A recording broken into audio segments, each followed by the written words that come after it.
مگر یہ تو 20 سال سے تھا مسئلہ، اس کو اس سیکوینسی میں آنے کی کیا ضرورت تھی؟ آ رہی بات سمجھ میں؟ یہ کون سا موقع محل تھا؟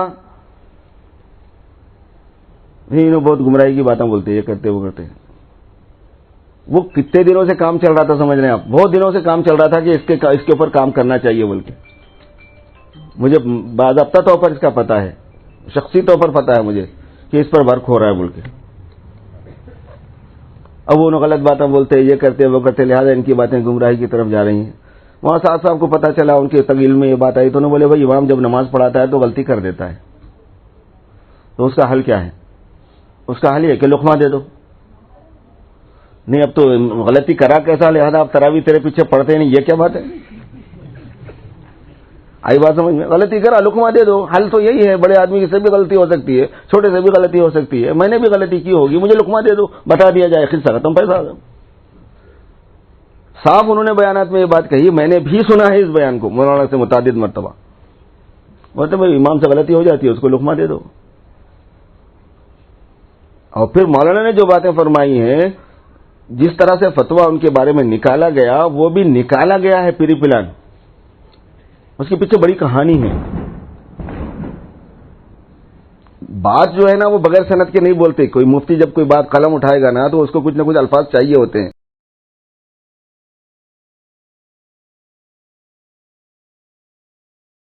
آ جانا، لوگوں کا مسائل پوچھنا، حلال حرام کی تمیز میں مکتب دیوبند کی جناب علماء سے رجوع ہو کے ان سے مسائل پوچھنا، یہ کون کر رہا ہے؟ یہ پوری دنیا میں دعوت والے کر رہے ہیں. دعوت کی زمین سے مل رہے ہیں سارے حفاظ علماء اور مدارس اور مساجد، وہاں سے مل رہے ہیں. تو اس دیوبند کو تقویت ہے دعوت سے، دعوت کو تقویت ہے دیوبند سے. یہ دونوں ایک دوسرے کے ساتھ لازم ملزوم ہے. علم کا دعوت کا جوڑ ہوتا ہے. دشمن یہ چاہتا ہے کہ یہ دونوں ایک نہ رہیں. ہم یہ سمجھ رہے ہیں کہ دیوبند والے مخالفت کا رجال. دیوبند والوں کو یہ سمجھانے کی ضرورت ہے کہ تمہاری دعوت والوں سے زیادہ مخالفت کی گئی ہے. اس میں دعوت والوں سے زیادہ تم کو نشانہ بنا گیا. ایک تیر سے دو شکار ہیں یہاں پہ. تمہاری امیج خراب ہو جانا، تمہاری حیثیت مجروح ہو جانا، تمہارے خلاف لوگ کھڑے ہو جانا، تم ٹوٹ جانا. دعوت والے اور دیوبند والے کا ٹوٹ گئے نا، بہت بڑا نقصان ہے امت کا.